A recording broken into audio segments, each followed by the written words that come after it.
institution. It doesn't mean anything today. We live in a mental institution. 'Cause everything's crazy, crazy, crazy. They're doing away with borders. It's a new world. It's a new day. There is a new world order coming to your town. You better get ready. You better get ready. It's a new day. It's a new way. It's a new day. That's right, ladies and gentlemen. Welcome to the Samsel Report for the 17th of December, 2016.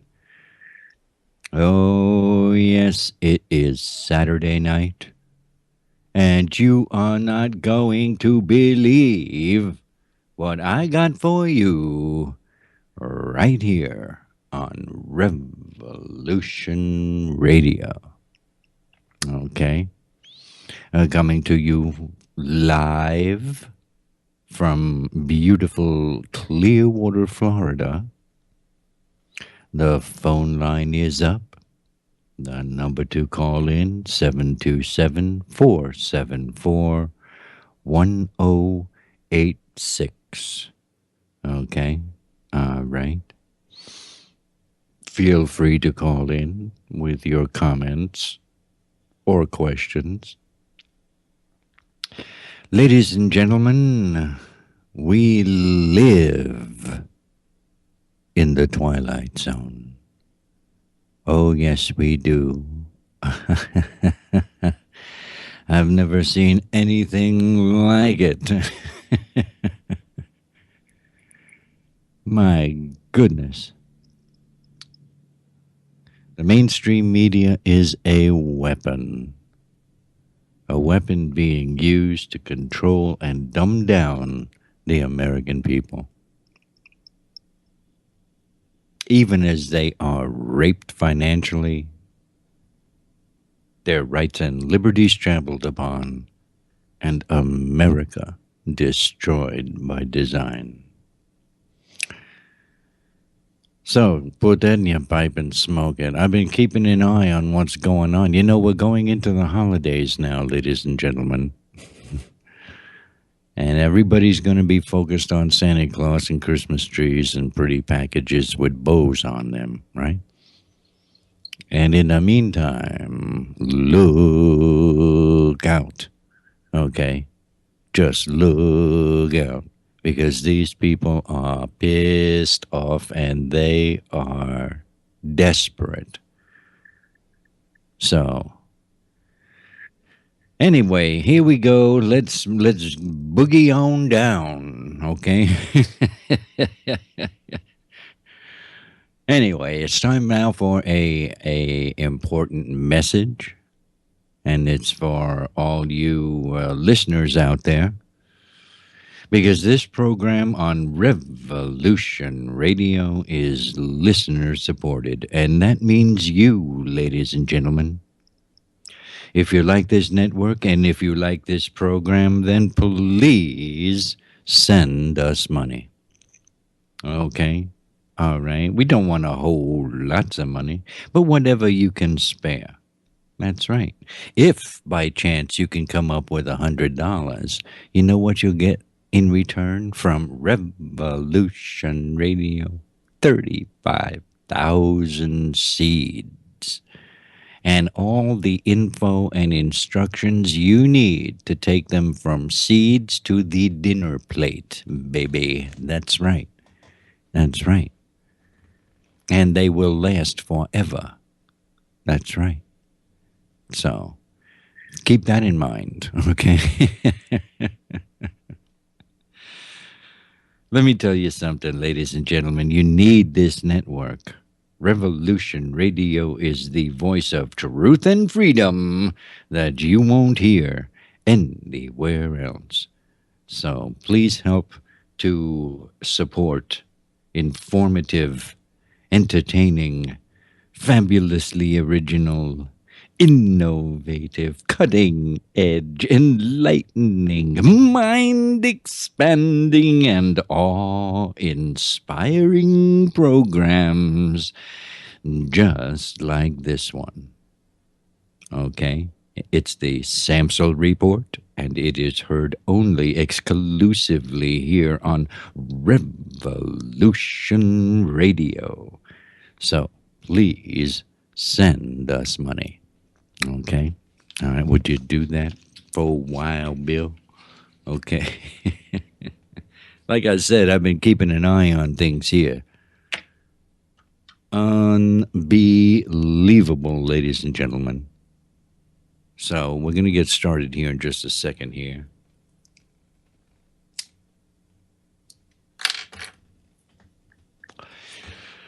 Okay, all right. You all set? You ready to go?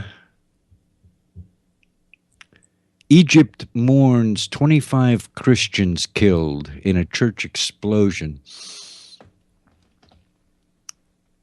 That's right. What we got here is a war between Christianity and Islam going on. You know that, don't you? They are importing Muslim refugees into Christian countries by the tens of thousands daily, ladies and gentlemen. And these people do not assimilate. They take over whole sections of European cities and towns where they practice their Sharia law and run off the locals. That's right. They rape and kill and burn and riot. And then the government covers for them. Turns on its own constituency. As in the following headline. Our first headline. Suspect in Egypt chapel bombing had 2014 run-in with police. Okay. Are you ready for this one? Cairo, Associated Press. The young man suspected of blowing himself up inside a Cairo chapel during Sunday Mass, killing at least 25 people, had been arrested and beaten by police 2 years ago after allegedly taking part in an Islamist demonstration, his lawyer said Monday.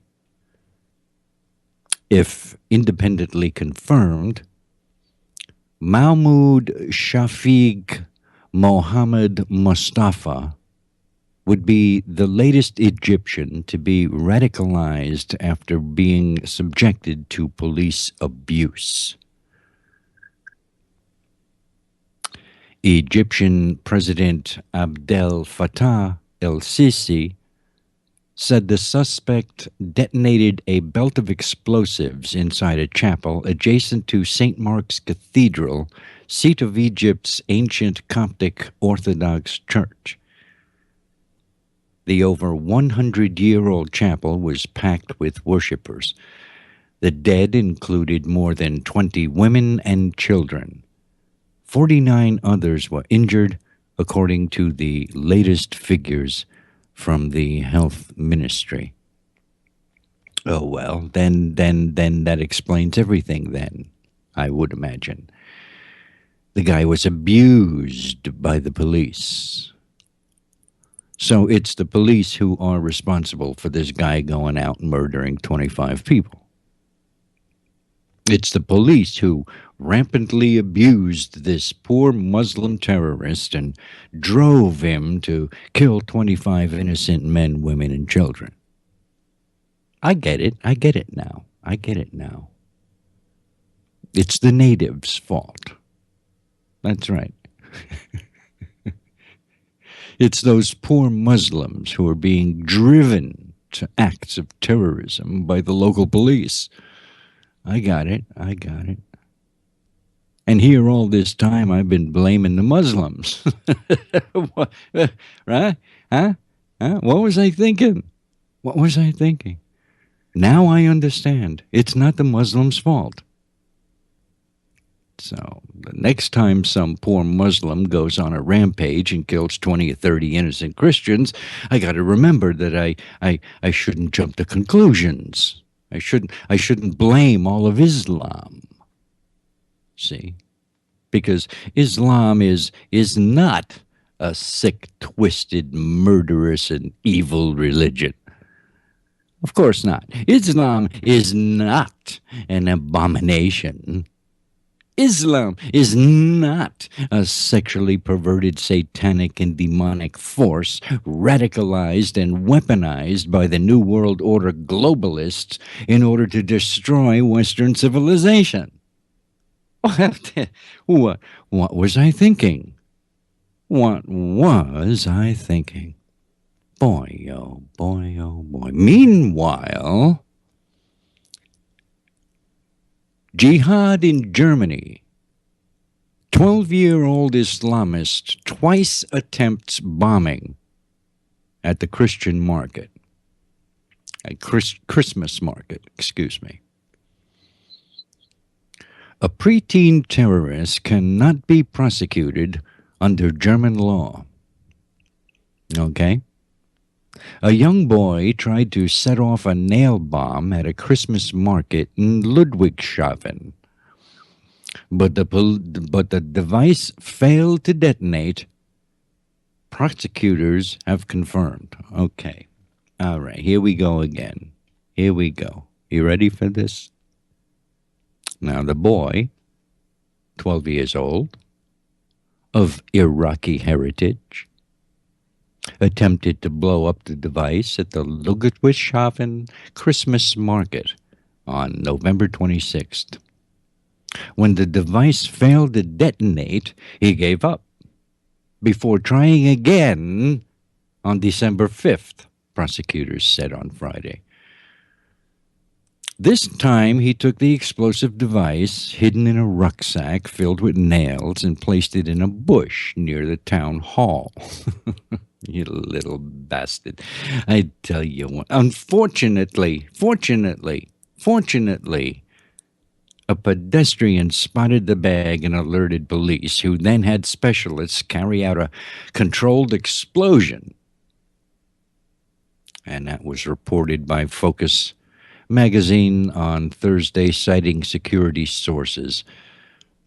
The 12-year-old had been radicalized and was encouraged to carry out the attack by an as yet unknown member of the ISIS terror group. The boy was thought to have received instructions from the ISIS via the encrypted instant messaging service Telegram. So, there you go. There you have it. There you go. It's not beneath ISIS to use children to wreak havoc in the name of Allah. See? That's how they raise their kids. Am I right? From the cradle. Huh? Am I right? It would be better for the kids to be raised by a pack of rabid wolves. That's right. I had some idiot try to tell me that 99% of Muslim refugees are decent, hard-working, peaceful people who only want to escape the war zone. And to that I say, bullshit. Oh yes, great big heaping gobs of bullshit. Decent, hard-working, peaceful people are Christians. Okay? All right? Muslims are just the opposite. They are hateful, oppressive, violent, and dangerous followers of a sick, twisted, satanic religion. They're being used as a weapon by the globalist elite to set the Christians against the Muslims. How much of this crap are we going to stand for? This Islamic tsunami needs to be stopped dead in its tracks. And hopefully now that the right man is at the head of the helm here, something will be done about that. Because right now they're trying to cram as many of them into this country as they can possibly be achieved. Okay? All right? And it won't stop until the day Trump goes into office. Okay? We can only hope that Trump has the gonads to do just that, no matter how loud the leftists bitch and cry and moan. That's right. Whatever happened to sticks and stones? Remember that? Huh? Huh? Now everything's going to be politically correct. Huh? Am I right? Am I right? Okay, here's another one. You want more? You want more? Here's another one. Here's another one. Filmmaker Ami Horowitz attacked by Muslim gang in Swedish no-go zone. Okay?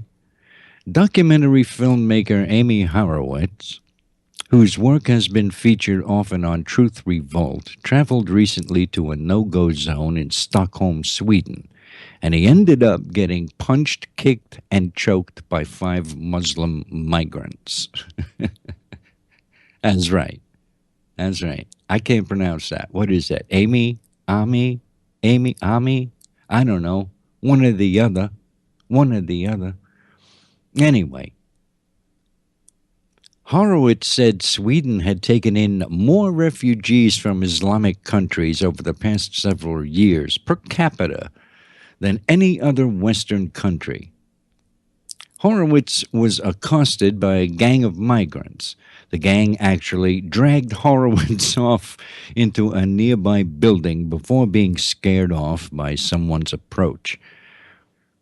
They dragged me into the building, which at the time I assumed was to finish me off. That's what Horowitz said. He said, nothing prompted the assault other than our presence.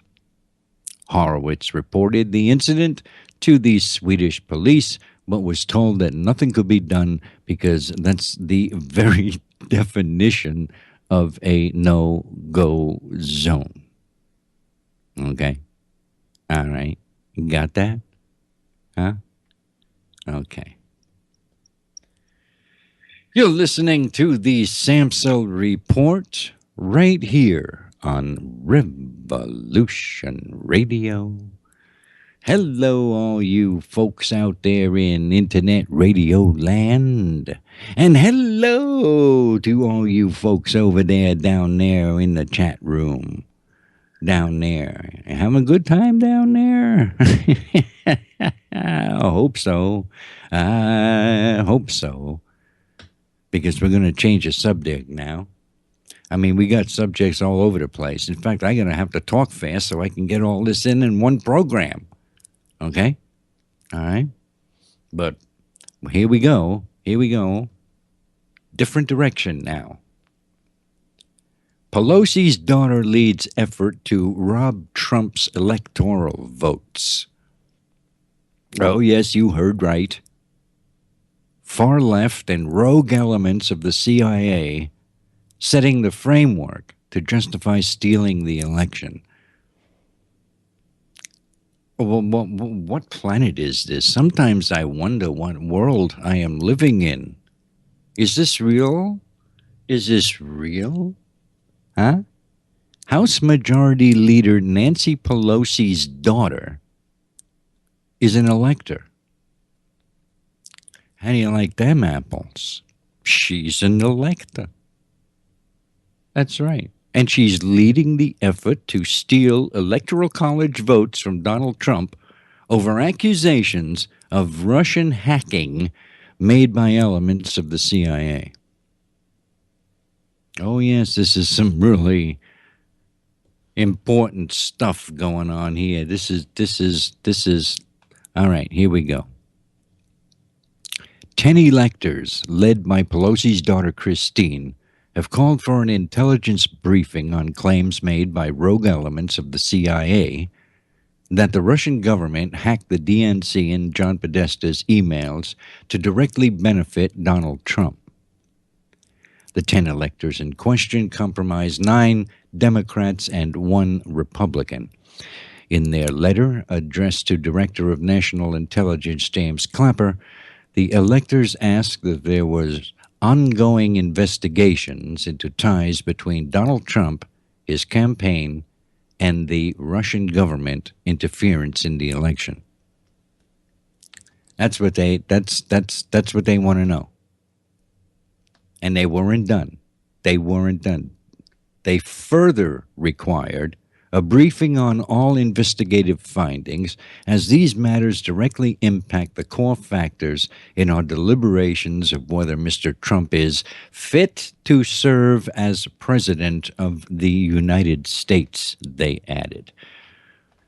Okay? And these are the rogue electors, okay? The Hamilton electors, they call themselves now, okay? All right? The electors also called on Donald Trump and his campaign to unequivocally prove that he and his staff and his advisors did not accept Russian interference or otherwise collaborate during the campaign, and conclusive disavowal and repudiation of such collaboration and interference going forward. Okay? Like, huh? What? What was that? Huh? Huh? The Hamilton electors, a rogue group determined to stop Trump's victory, are also using the accusations of Russian hacking to push for electors to switch their votes. That's right. 2016 will go down as one of the most successful cyber attacks in U.S. history unless electors do our job and reject Donald Trump at the Electoral College. So said Michael Baca, a Democratic elector from Colorado. The Progressive Change Campaign Committee has urged opponents of Donald Trump to stage protests in all 50 state capitals when the electors meet to cast their ballots on December 19th in the hopes of forcing some to switch their vote to Hillary Clinton. The PCCC, founded in 2009 by former Move On organizers Adam Green and Stephanie Taylor, has close ties to far-left Massachusetts Senator Elizabeth Warren. The attempt to steal the election from Trump through the Electoral College comes after the colossal failure of Green Party candidate Jill Stein's recount effort in Michigan, Pennsylvania, and Wisconsin. It's clear that the far left, in conjunction with the mainstream media and rogue elements of the CIA, are laying out a case to justify stealing the election from Donald Trump or assassinating him outright. So there you go. There you have it. There you go. Okay? All right?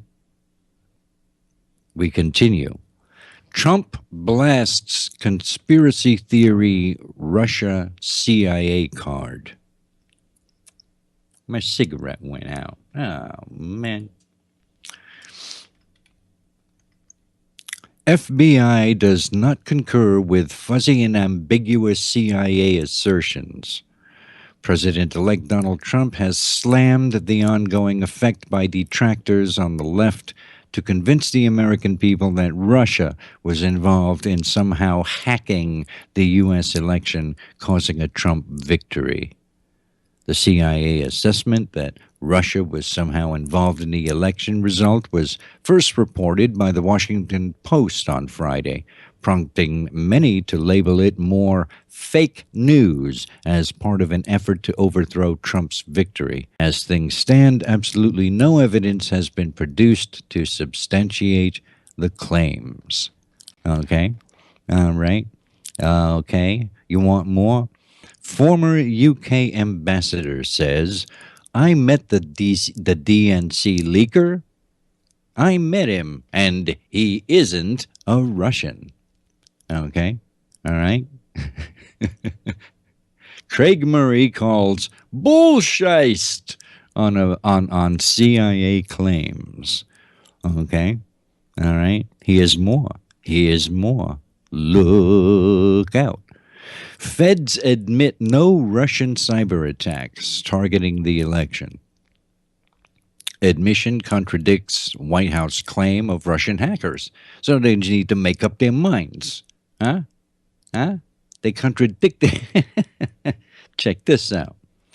There was no increase in cyber attacks on Election Day, the federal government told New York Times on November 26th. This admission, which came right before Jill Stein's recount movement gained full steam, contradicts the Obama administration's ongoing claim that Russian hackers awarded Donald Trump the presidency. We stand behind our election results, which accurately reflect the will of the American people. That's what a senior official told the Times under the condition of anonymity. The federal government did not observe any increased level in malicious cyber activity aimed at disrupting our electoral process on Election Day. Okay? So they detected nothing. We stand behind our election results, which accurately reflect the will of the American people. Our next headline. Where's my thing? Where's my... Oh, here it is. Okay, next headline. NBC reported that Obama sat on hijacking intelligence because he expected Hillary to win. That's right. That's right. The Obama White House knew about Russian hacking in the summer of 2015, but kept quiet about it because they thought Democrat Hillary Clinton would win anyway, and it did not want to risk a cyber war with our Cold War foe.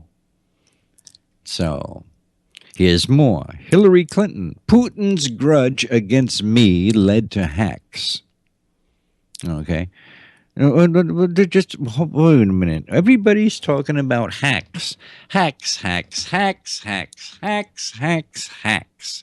The Russians hacked the elections. The Russians hacked everything. It was a whole hack job by the Russians. But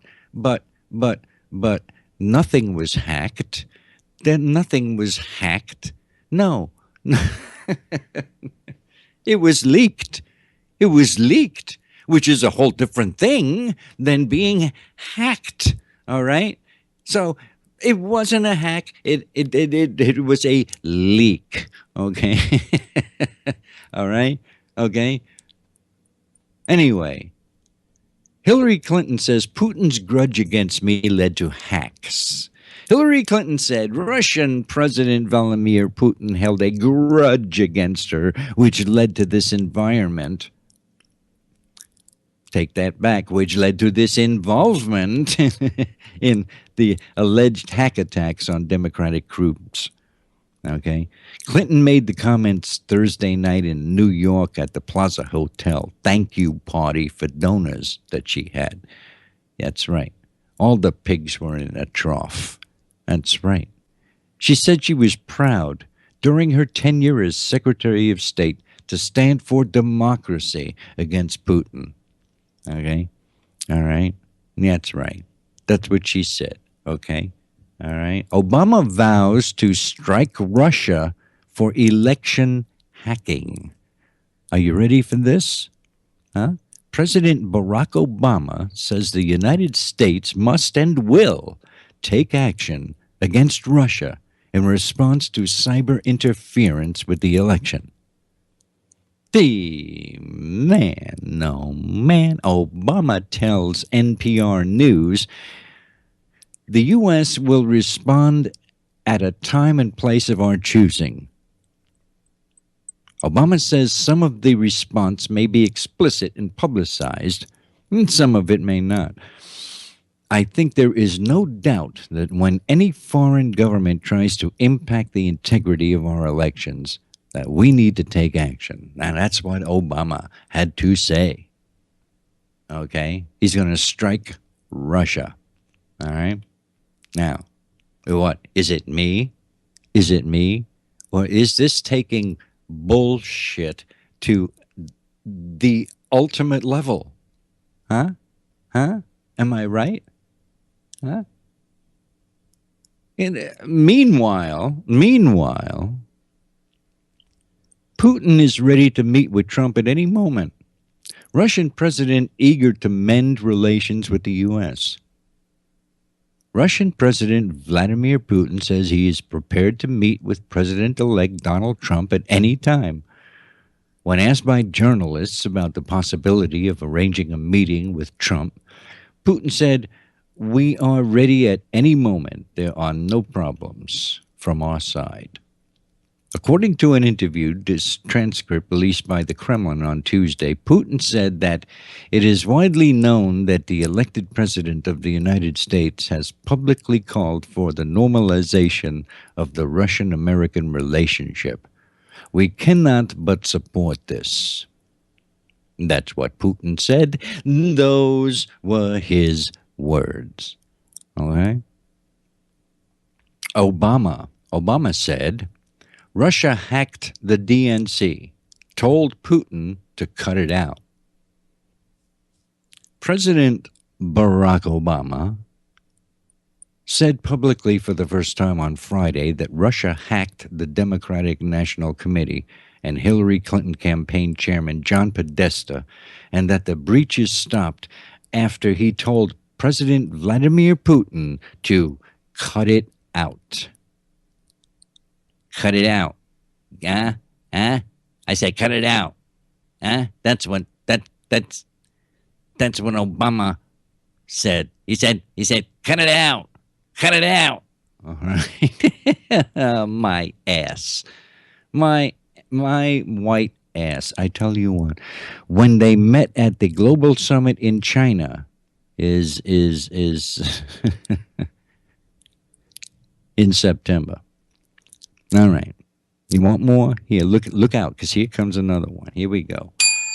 Russia says to the United States, Russia says, prove election hacking or drop the accusations. Right? In other words, dump a load or get off the pot. Right? Right? Am I right? Vladimir Putin's angry spokesman said the U.S. must produce evidence to prove Russia meddling in last month's presidential election, or stop pointing your fingers at us. Okay? Stop talking about it. Okay? All right? And they can't prove a thing. So, oh my God. I'll tell you what, the majority of Americans reject the claim that Russian hackers, not voters, chose Donald Trump as president. Okay? All right? When asked if Russian cyber attacks helped Trump win the White House, 59% of Americans said no, according to a poll conducted by Fox News. Okay? Here we go. Here's another one for you. Electoral revolts against Trump stubbed out by federal judge. Long-shot plans in Colorado and elsewhere to deny Donald Trump the presidency through the Electoral College were dealt a severe setback on Monday after a federal judge refused to suspend a law requiring electors to vote for the presidential candidate who won the state in November, which is the way it's supposed to work, isn't it? I think this is really a political stunt to prevent Donald Trump from becoming president. That was U.S. District Judge Wiley Daniel who said that. He was nominated to the bench by Bill Clinton in 1995. Here's more. Top U.S. spy agency refuses to endorse CIA's Russian hacking assessment due to lack of evidence. when the Washington Post posted last Friday's story about a secret CIA assessment that Russian cyber attacks were aimed at helping Republican President-elect Donald Trump win the 2016 election, the readers of the Bezos-owned publication took it as gospel, despite, as we promptly noted, there being no evidence provided by the CIA. And as we learned today, the FBI openly resisting the CIA's assessment. So nobody at the FBI believes what anybody at the CIA has to say about this subject. Okay? All right? Representative Devin Nunes said, no more investigating Russian hacking. The GOP chairman of the House Intelligence Committee refused Monday to open a new probe into allegations that Russia interfered in the election. At this time, I do not see any benefit in opening further investigations, he said. So there you have it. There you go. Our next headline. Bernard Carrick. What's more dangerous? DNC hack or criminality it exposed? Okay. Now here again, they're using the term DNC hack when it should be DNC leak. Okay. First, it was the FBI and Director James Comey that were responsible for Hillary Clinton's failed presidential campaign. And then there was Green Party candidate Jill Stein claiming voter fraud and voter hacking, which turned out to be a farce.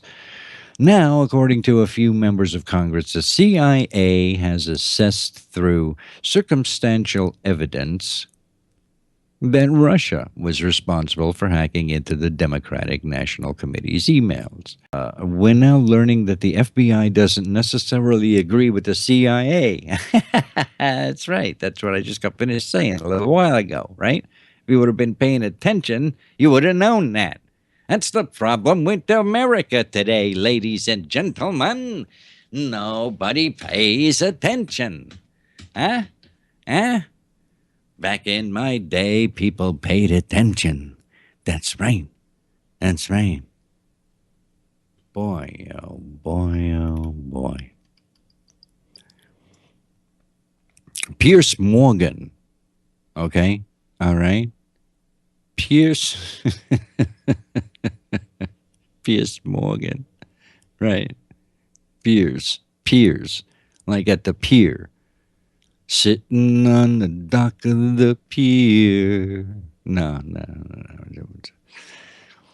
Piers Morgan. He says, sore loser fury of Clinton and the Democrats, profoundly un-American. That's what Piers had to say. That's what he's a Brit. He's telling us what profoundly un-American is, but he's right.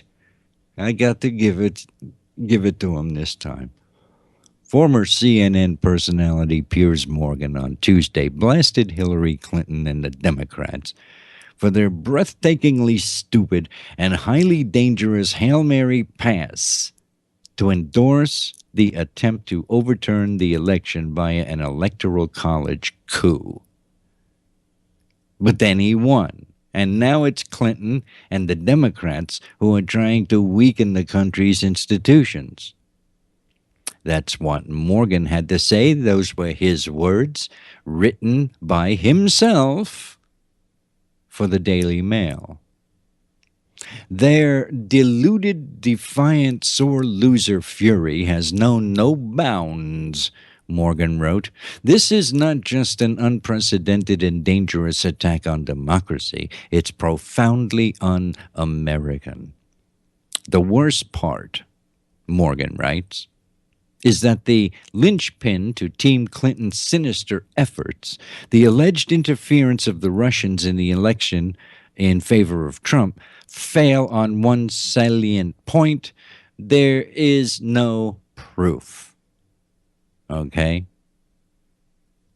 Morgan, now an editor for the Daily Mail, pulled no punches, calling the effort disgustingly hypocritical, given all the saber-rattling from Clinton and company against President-elect Trump when he warned of a rigged election and promised to challenge the results before the election. Hillary Clinton lost fair and square on November 8th, and there is zero concrete evidence to suggest otherwise. That's what Morgan wrote. Okay? Rather than take her defeat with good grace, she has tried everything to get the result changed. Now she is targeting the very cornerstone of American democracy, using spurious allegations about unproven Russian hacking to persuade members of the Electoral College to change the votes they are supposed to automatically cast to reflect the votes of their individual state electorate. Okay? All right, so put that in your pipe and smoke it. How do you like them apples, huh? Huh? Huh? Boy, oh boy, oh boy. You're listening to the Samsel Report right here on Revolution Radio. We have headlines all over the place tonight, ladies and gentlemen. Let me see what I got here. Let me see what I got. Oh. Are you ready for this? Huh? Are you? United Nations to end Wonder Woman's role as an honorary ambassador because she's attractive and white. Okay.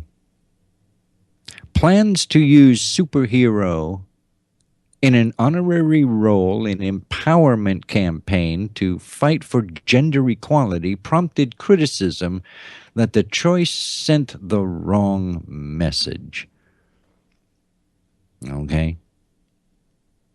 Wonder Woman's tenure as a United Nations honorary ambassador will come to an abrupt end on Friday, less than 2 months after the appointment of the comic book character sparked outcries of protest.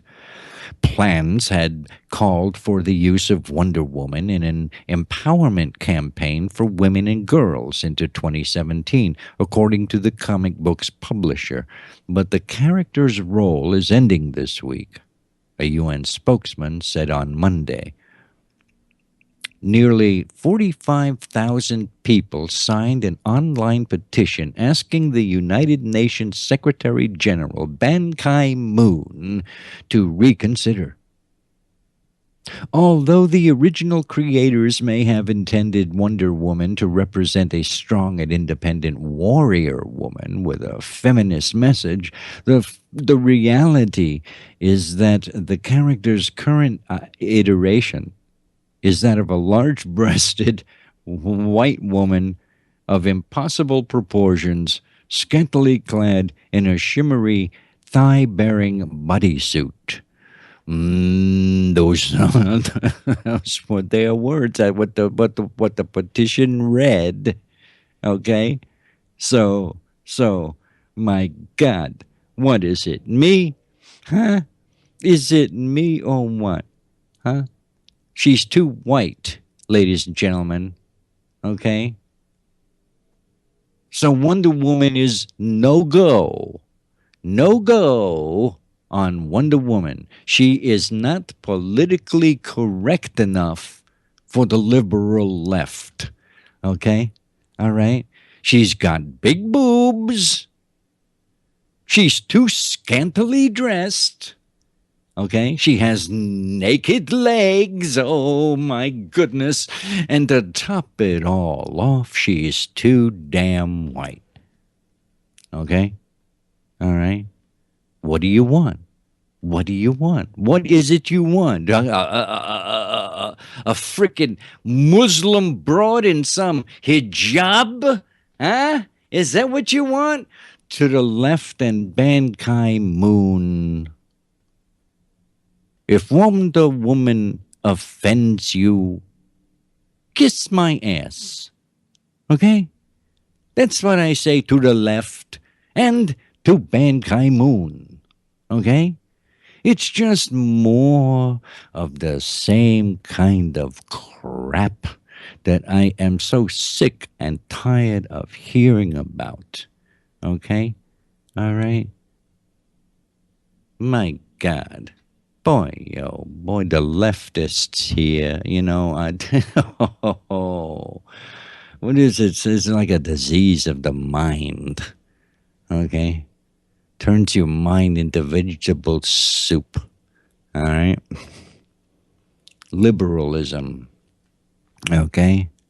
All right? Now, we got all kinds of headlines here. I tell you what, when we come back from the break, because we're going to be going to break here in just a little bit.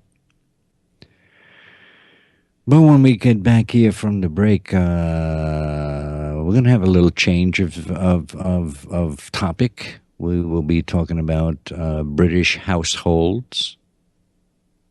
If you live in Britain, you have a family in Britain, British households will pay more than $13,000 each for climate law by 2030 under the UN climate plan.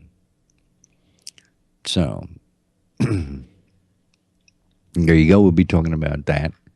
We also got another one here. Cars must be able to talk to each other. So says the federal government. Cars must be able to talk to each other. Okay. If I was a car, what kind of car would I like to be? What kind of car would you like to be? I'd like to be a Mustang.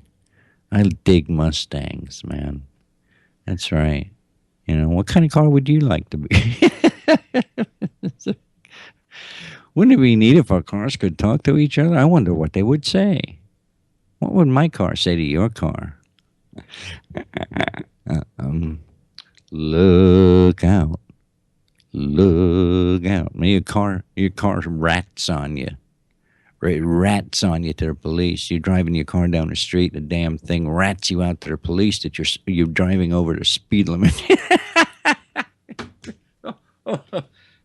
Am I right? Huh? The car calls up and informs your place of employment, informs your boss that you're not coming in today. Right? Uh-huh. You're playing hooky. You got in the car and you went to the beach. That's what you did.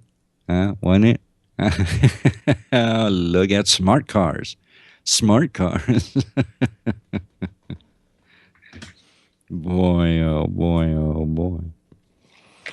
So look out. You're listening to the Samsel Report right here on Revolution Radio. Let me see the number to call in, 727-474-1086. Okay. All right. Okay. Yeah, we live in interesting times, ladies and gentlemen. Anyway, here comes the break. Break time is coming up here. Any minute now. And when we come back, like I said, we got more stuff for you.